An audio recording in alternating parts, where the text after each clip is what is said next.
Hey Radical fans, today's Radical Rundown, we're going to talk about the evolution of the bowling release. If you remember, for those senior bowlers, older bowlers, the first thing they taught you was a suitcase release. It was let go of the ball and shake hands. And that's what the suitcase release was all about. It was like holding a suitcase by the handle and letting it go. And then it became, well, we got to keep the palm of your hand on the inside of the ball, so it rotated through the center of the ball but around it. And that became the big deal. And remember the beginning of the time when you started bowling, where you were a stroker, a cranker, he's a tweener, you had those terms. So we've evolved from the suitcase to release to the inside out release, and now we've taken the thumbs out, and we use two hands to create more revolutions on the ball. And one of the advantages of the two-handed bowler is you don't have to worry about his thumb clearing. When you started bowling with your initial release was, well, the thumb comes out first and then the fingers impart the spin on the ball or the turn on the ball.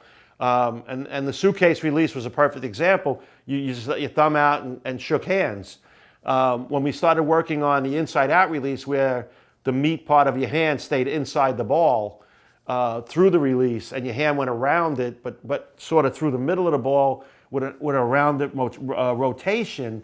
The beauty of that was, you try to be more consistent, kept your hand in there, and you got more revs on the ball, and it was pretty cool. But you still had to concentrate on getting your thumb out at the right time, and by the timing between the fingers and the thumb dictated on the rotation that you had.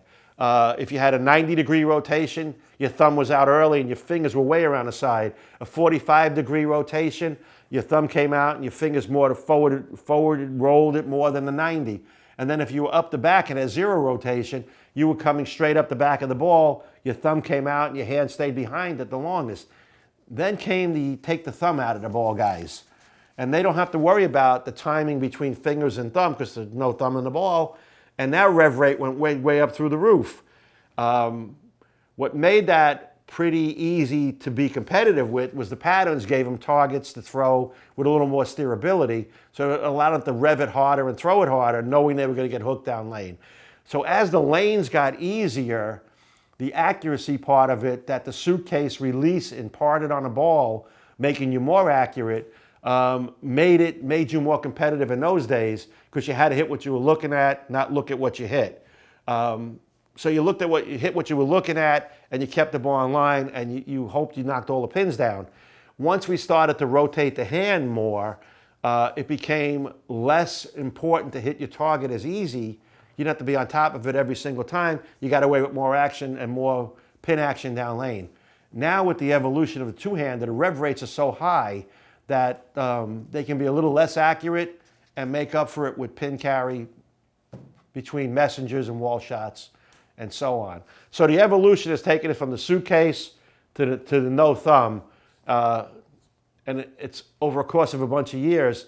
But the no thumbers are here to stay, and you got to try to keep up with them. If you're a suitcase or a stroker, you got to be a little more accurate nowadays. And the balls will help you strike. So, make sure you get the right drilling on the ball for your style. That's today's Radical Rundown. Give us some comments in the comment section below and subscribe to the channel, and we'll see you soon.